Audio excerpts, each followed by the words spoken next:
यहाँ का धर्म आचरितः पुंसाम वांग मन काय बुद्धि भी लोकान विशोकान वितरत्य तथा नंतम संगीनाम। कहने लगे कि धर्म का आचरण करने वाला जो जीव होता है उसका इस लोक में तो, और कैसे धर्म का आचरण करना है, मन से, वाणी से, शरीर से और बुद्धि से। मन से कैसे? कभी भी किसी के लिए बुरा नहीं सोचना मन से धर्म होता है, ठीक है। वाणी से किसी को कभी भी अनुचित न बोलना। अनुचित बोलने का मतलब क्या होता है मालूम है? मैंने ऐसे ऐसे देखा है कि लोग अपने से बड़ों की भी खिल्ली उड़ाते हैं, ये वाणी का पाप होता है, समझ गए?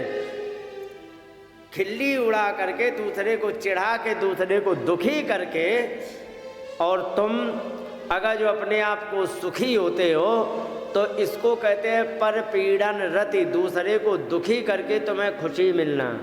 ये होता है वाणी का पाप, नहीं करना है। और काय माने शरीर से जो भी अपने काम करे वो धर्म से युक्त होने चाहिए।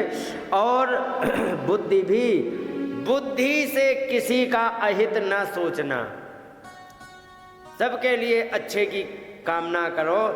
ये होता है बुद्धि का पुण्य। इन सबसे इस प्रकार से अगर जो कोई व्यक्ति पुण्य करता रहता है जीवन में, तो लोकान विशोकान वितरत्य, ऐसे लोकों में जाता है जहाँ पर शोक यानी कि मोक्ष में चला जाता, जहाँ शोक नहीं है, कोई दुख नहीं है। और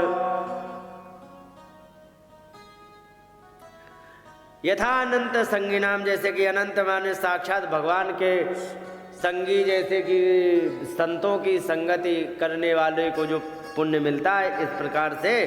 और सते विनिषेध वीर प्रजानाम क्षेम लक्षणा।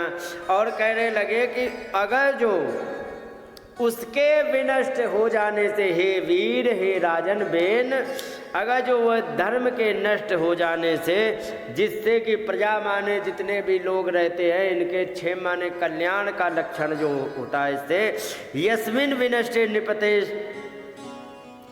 ऐश्वर्य अवरोहिता रोहति। और यहाँ पर अगर जो पुण्य नष्ट हो गया तो ध्यान रखो हे वीर कि सारे ऐश्वर्य से हीन हो जाता है जीव। और सुनो राजन साध्व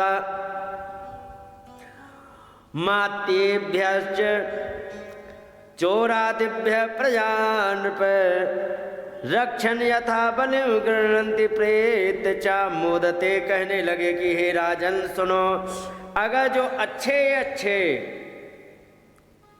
साधु अमात्येभ्य, अच्छे मंत्रियों से युक्त होकर के जो राजा चोर आदि से प्रजा की रक्षा करता है ना, तो उससे क्या है कि मरते समय वो बलि माने जो कर आदि लेता है, तो उसको लेते हुए और फिर मरने के बाद वो अच्छे लोकों में जाता है, ध्यान रखो।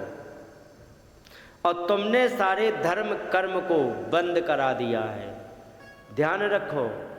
जिसके घर में धर्म कर्म होते रहते हैं उसके जीवन में बहुत अच्छी उन्नति होती है।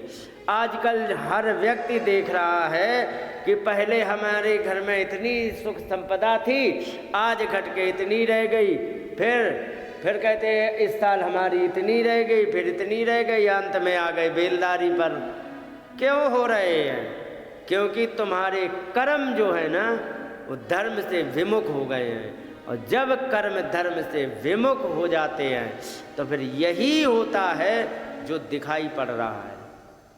मैंने तो बहुत अच्छी तरह देखा है, समझ गए। तो इस प्रकार से धर्म करने का ये प्रभाव होता है। और तुमने सारे धर्म कर्म को आपने नष्ट करा दिया।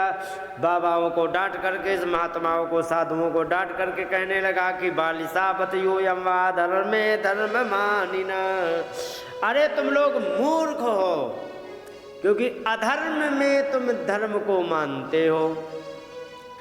ये वृत्तिदम पतिम हित्वा जारम पतिम उपासते, ऐसे तुम जैसे कि कोई ऐसी स्त्री की तरह हो जैसे कि कोई पति ब्याह के लेके आया है, खाने पीने की जुगाड़ वो करता है, कपड़े की व्यवस्था वो करता है, लेकिन तुम चुपके से प्रेम दूसरे से करो।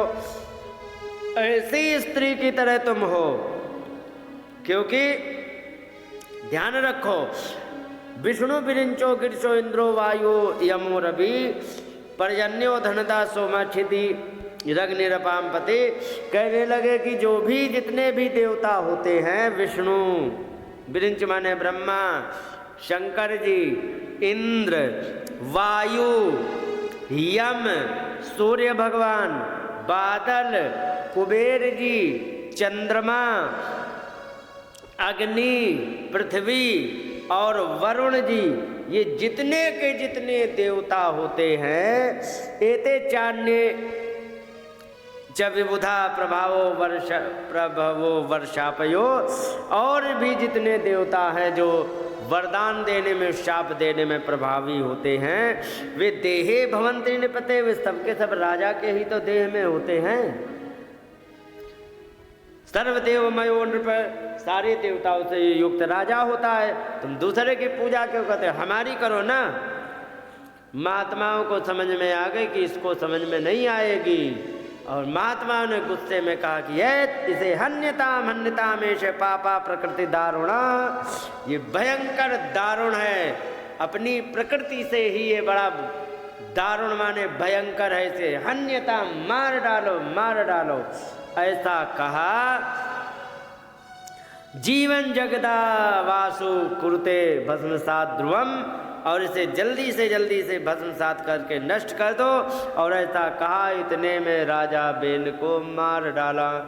बोलिए गोविंद भगवान की जय।